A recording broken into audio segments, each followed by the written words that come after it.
Hello friends, welcome to our channel Times English classes. आज हम रविंद्रनाथ टैगोर की बहुत ही famous poem where the mind is without fear के बारे में पढ़ेंगे। ये पोएम गीतांजलि से ली गई है। तो दोस्तों, रविंद्रनाथ टैगोर बहुत ही प्रसिद्ध कवि थे, गायक भी थे, कहानी लेखक भी थे। इन्होंने ही शांति निकेतन विश्वविद्यालय की स्थापना भी की थी।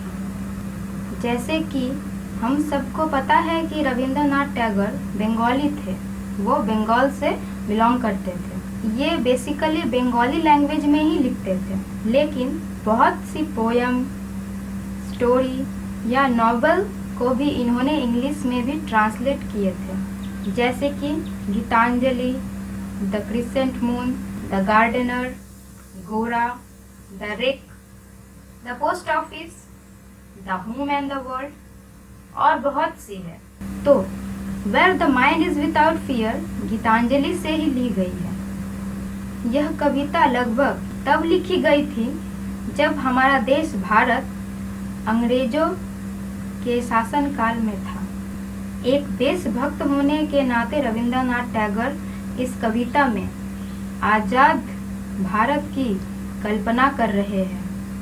साथ ही वे देशवासियों को भी प्रोत्साहित करने की कोशिश कर रहे हैं। तो दोस्तों, ये वीडियो अंत तक जरूर देखें। यदि आपको कोई परेशानी हो तो हमें कमेंट जरूर करें, हम आपकी परेशानियों को दूर करने की कोशिश करेंगे। तो दोस्तों, कविता शुरू करने से पहले हम इसकी सारांश यानी कि थीम को थोड़ा समझ लेते हैं। इस कविता में रविंद्रनाथ टैगोर ईश्वर से प्रार्थना कर रहे हैं कि उनका देश अंधकार से उम्मीद की रोशनी की ओर बढ़े, लोग निर्भय बने, आत्मस्वाभिमानी बने तथा आत्मनिर्भर भी बने। तो चलिए कविता शुरू करते हैं। Where the mind is without fear. तो सबसे पहले हम आपको बता देते हैं, यहाँ वेयर से कवि हमारे भारत देश को संबोधित कर रहे हैं।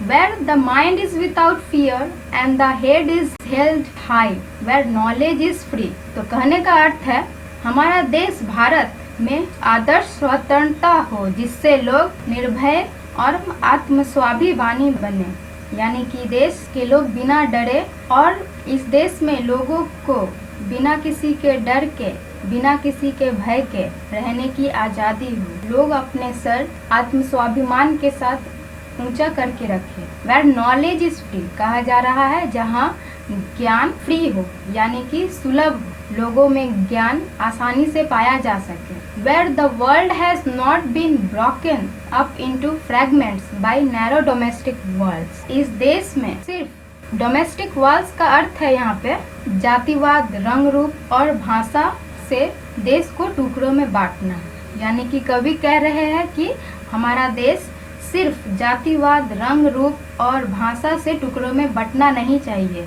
हमें एकजुट होकर इस देश को प्रगति की ओर लेके जाना है। Where the words come out from the depth of truth। Truth का मतलब सच्चाई। कहने का अर्थ ये है, जहाँ लोग अपनी मन की बात सच्चे मन से कह सके और वो भी बिना किसी के भय के। तो आगे बढ़ते हैं। Where tireless striving stretches its arm towards perfection। तो यहाँ tireless का अर्थ है बिना रुके, striving का मतलब होता है प्रयास करना और perfection का अर्थ है पूर्णता।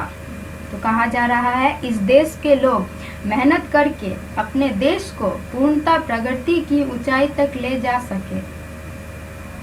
Where clear stream of knowledge has not lost its way into the dreary desert sand of dead habit।